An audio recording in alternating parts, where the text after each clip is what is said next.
Hello and welcome to Monsoon Watch. I'm Manisha Gupta. Well, India's heat wave troubles seem to be far from over thanks to a lull in the progress of monsoons in the country that has received nearly 20% less than normal rainfall till June 17th. Well, central India has received 29% less rainfall, while the northwest also has witnessed a staggering deficit of 68% till June 17th. Well, this shortfall has raised concerns for the sowing of crops like rice, cotton, which are highly dependent on the summer rains. Meteorology departments have said that the lag in monsoon is only expected until the last week of June, and that as far as we see the July come in, you will be looking at higher monsoons. The weather department also has issued a heat wave alert for Delhi, Haryana and Uttar Pradesh till the 19th of June. The Delhi temperature there has been hovering above 40 degrees over the last 35 days now. Well, in India, the rainfall usually starts from 1st of June and then spreads across country by 8th of July, a time when the situation is grim for the agriculture. The sector is hoping that the spike in minimum support prices for kharif crops is something that the street is also waiting for. The hike in the prices of pulses is estimated on the higher side, and the MSP is anticipated 8 to 10% on the higher side as well. Well, how is the monsoon going to be going forward, and what is the situation on the heat waves, etc.? Joining me now is Mahesh Palawat, who's Vice President of Meteorology and Climate Change at SkyMet. Will answer all of those questions. Mr. Palawat, I thank you so much for joining us. Well, there is a bit of a concern right now as we have seen monsoon 20% below normal. Is there a promise or a hope of better monsoons going forward? Yes, Manisha. We think now monsoon is going to revive over most parts of the country, although it has not progressed in eastern parts of the country, northwest India and most parts of central India. But now the west coast of the country, particularly Kerala, Karnataka, coastal Maharashtra, these areas will see abundant rain. And the eastern arm of monsoon, which has been stuck since May 31st, it will also start moving in westerly direction across West Bengal, Bihar, Jharkhand, Chhattisgarh, Odisha, and gradually over eastern parts of Madhya Pradesh and East Uttar Pradesh in next 4 to 5 days. From tomorrow, we think that monsoon rains, or you can say rain activities, will commence over many parts of West Bengal, eastern parts of Bihar, Jharkhand, as well as Odisha and Chhattisgarh. Today, we have seen intense showers are going on over many parts of Madhya Pradesh, although monsoon, these are not monsoon showers, but in next 3 to 4 days, monsoon will reach over eastern parts of Madhya Pradesh as well. Yeah. Mr. Palawat, there are various reports suggesting that La Nina is going to be there for the month of July onwards, and that could help Indian monsoons as well. First question first, and do you think the month of June will see some recovery? Do you see June ending with a deficit? And what's your sense now for July, August and onwards? See, Manisha, now the monsoon is in on revival mode. So we think that the deficit, pan-India deficit, which stands at 20% now, gradually it will improve, and the monsoon rains will be sufficient over many parts of the country, barring few districts of western Rajasthan, West Punjab, West Haryana, and Kutch region of Gujarat. So by the end of June, we think this overall rain deficit will be around 5%, or it can recover also.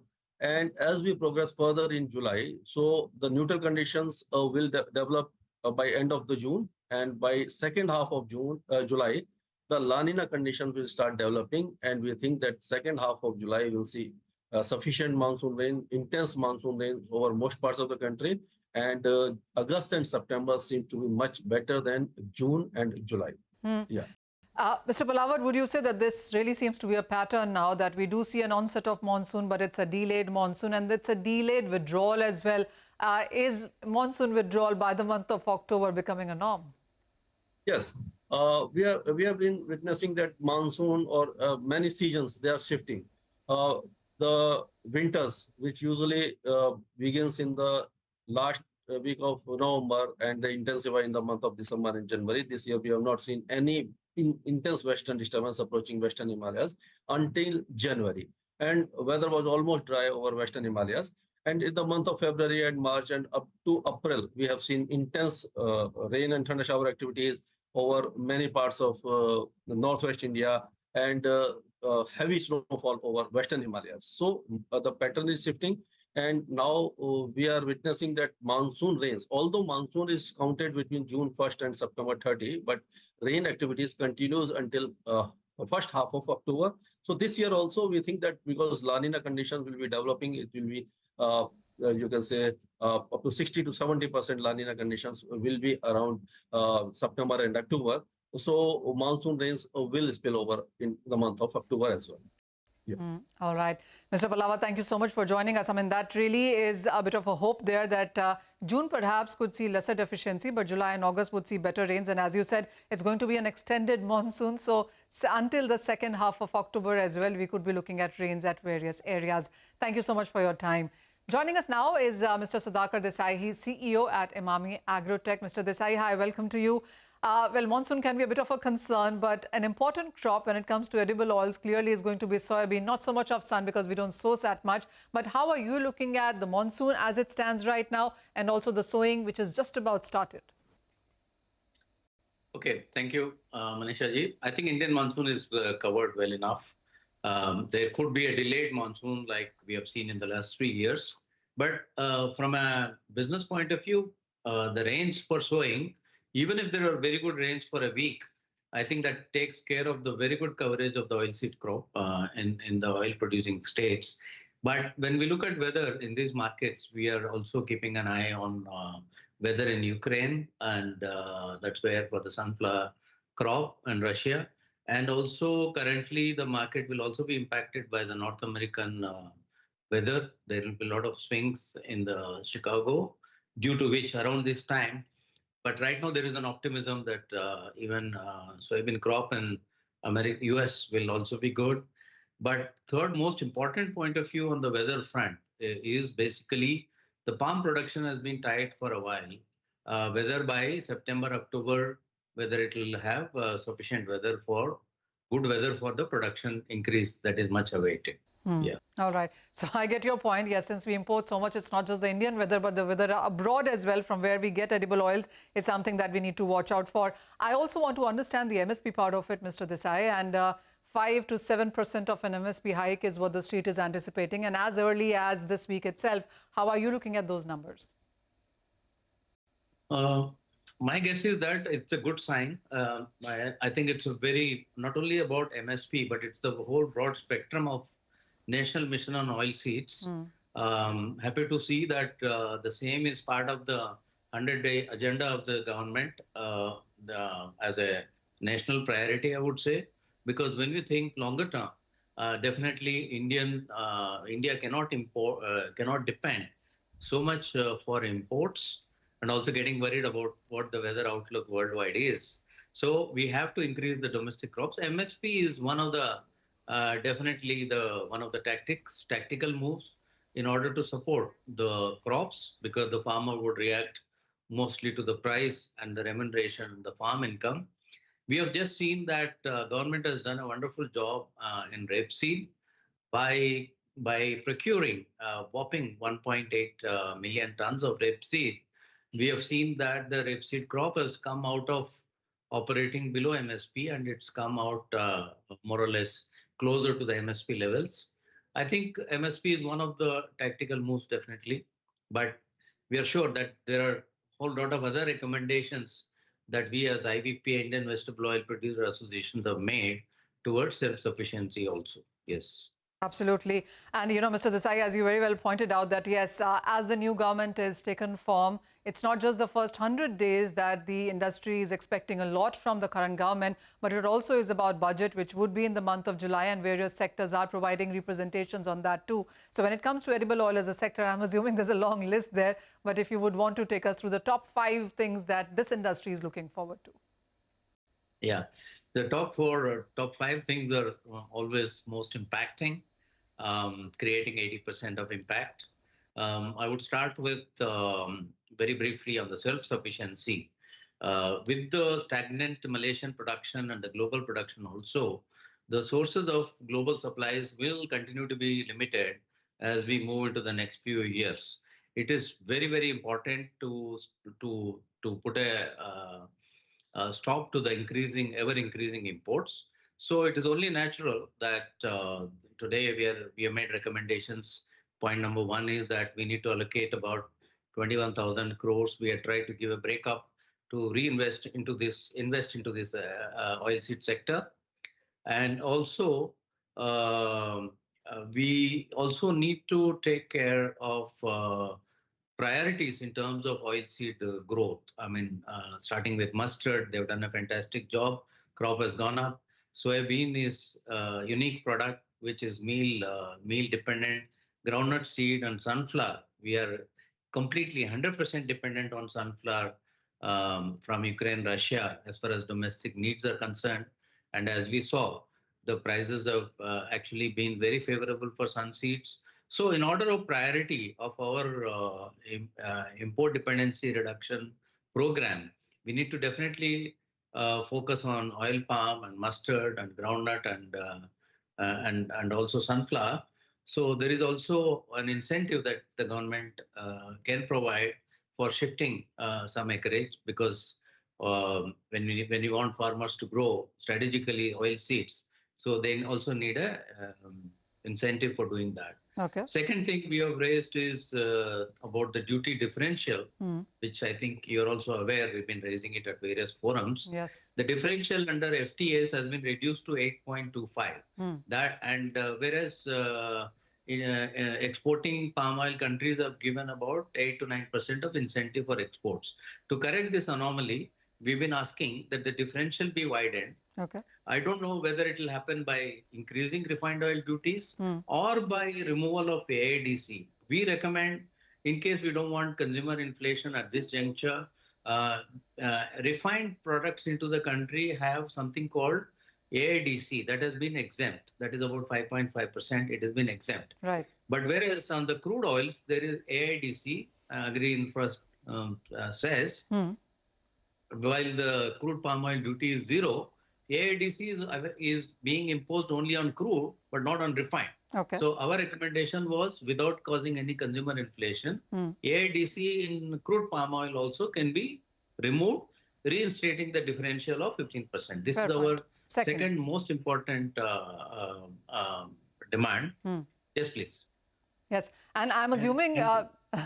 And I'm assuming futures trade, DBT are going to be some of the other demands that the industry could be putting on. I mean, one thing we've seen is, Mr. Desai, that there's been so much movement in the prices of many of these edible oil, but there's no place to hedge it within India. That's a very, very important, because hedging is required for everybody, for the distributor, for the captive, big commercial producers of food products. It's also required for the farmers through commission agents. It's also required for the dealers and distributions. There are about estimated huge millions of retail outlets. But whereas the dealers and stockists, they also sometimes get caught because of not having a proper risk management tool. In fact, even for the self-sufficiency program under National Mission on Oilseeds, risk management of the crops and farm realization is very, very important. I'm happy that as IVPA, we've been recommending a very structured, dynamic duty slab system, which is keeping in view the international prices and the MSP and the MRP. How do you auto-trigger a decision to actually move very easily between farmers and consumers by adjusting the duty structure accordingly? I'm very happy to state that CACP and also Niti Aayog have taken note of these recommendations, and they also made it as one of the policy guidelines to be worked more upon in order to introduce this dynamic duty slab. Of course, domestic exchanges are right now banned till December, but now that the consumer inflation is intact, and we are very hopeful that like they've relaxed in some of the products like sunflower seed, for example.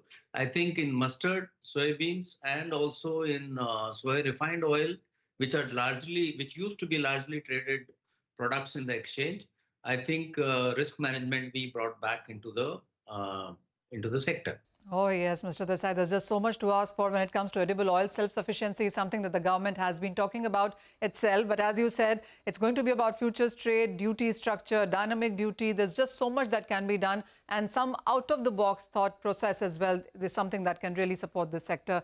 Thank you as always, Mr. Desai, for taking time out for us and taking us through all of that list. But with that, we're heading for a short break. But coming up, we continue the discussion on monsoon deficit and sowing with Siraj Chaudhary of SATS India.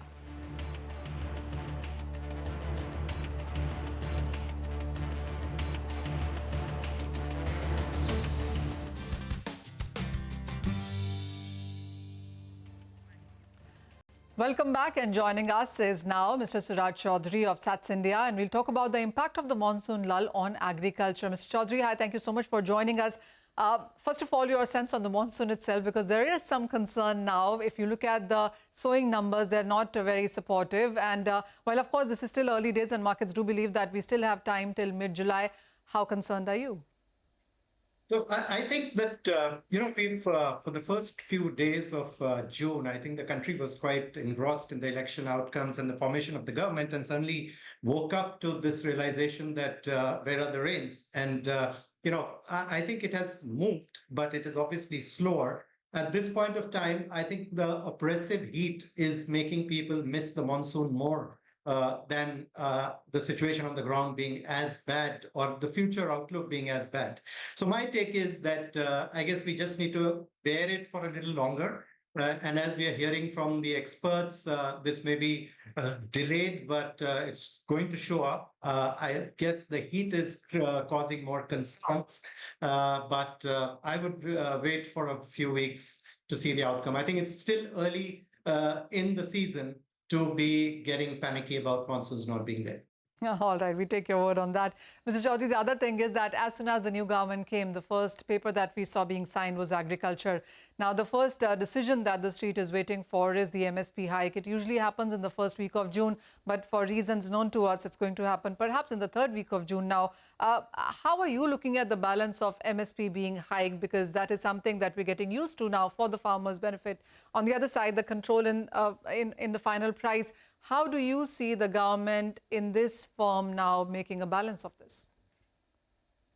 Government has from time to time made changes. MSP has, of course, been going up year after year. I mean, we've had a CAGR, if I look at for the last 20 years, of about 10% in how MSP has grown, while at the same time, the crop production has probably grown at a CAGR of about 2%, which really tells us that while MSP does play a role in setting some direction, but given the fact that there's only so much or a few crops being procured by the government, MSP is a good conversation point. It does, particularly, it is useful for paddy and wheat, but for other crops, it really is more of a direction setting.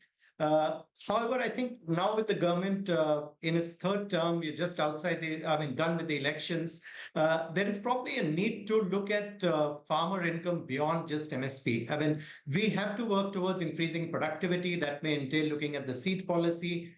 So frankly speaking, MSP will grow. There will be, depending on the crops and directions in terms of where the current supply demand situation is, whether it's for pulses or for corn or for, the paddy, of course. The government will make the minor tweak. Somewhere you'll have a 5% increase, somewhere a 7% or even 10%.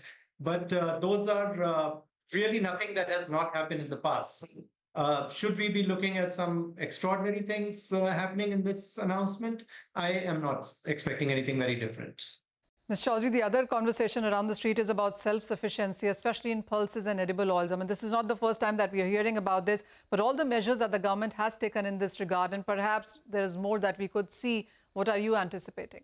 So, I mean, for edible oils, we're talking self-sufficiency. I mean, the last time we were self-sufficient was 1992. So that's almost 30 plus years that we've been talking about it. And I think it's important that we recognize that we are very far from being self-sufficient. The goal has to be reduce our dependence on edible oils, and which to a certain extent we have achieved. We had reached almost 60-70% of dependence on imports, which has been brought down, some due to management of consumption. Second, of course, there has been an increase in domestic crops, some of them. but that's not consistent. I mean, we have good years and we have not so good years.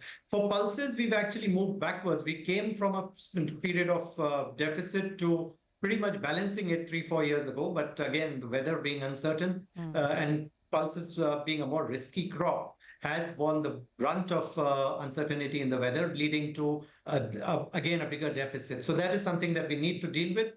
We have attempted in the past to seek support from governments or countries outside who have started cultivating pulses to supply demand to India. I think that is a mechanism that we need to keep nurturing, because there have been times when we've been going back and forth on those arrangements. Because given our need for pulses, India would do well to have sources of pulses available outside India, given the vagaries of the weather. Chaudhary, one final one then, and there are a lot of expectations from the government as we present a full budget in the month of July. We've seen how the rural India has voted. There is some distress. Do you see a bit of a shift now coming in from consumers, from agriculture, perhaps more towards farmer welfare? Yes, and that's much needed because what we are seeing is that standards of living and particularly the dependence on agriculture as an occupation has to be brought down. So we need to work towards creating more rural employment, rural income generation opportunities. And so it's not just agriculture, but the whole rural landscape that may be getting a lot more focus going forward. We will watch out for that. But as always, Mr. Chaudhary, thank you so much for joining us and giving us an exhaustive list on what to expect and what really can be done when it comes to agriculture as a sector. With that, it's a wrap on this edition of Monsoon Watch. News continues on CNBC-TV18.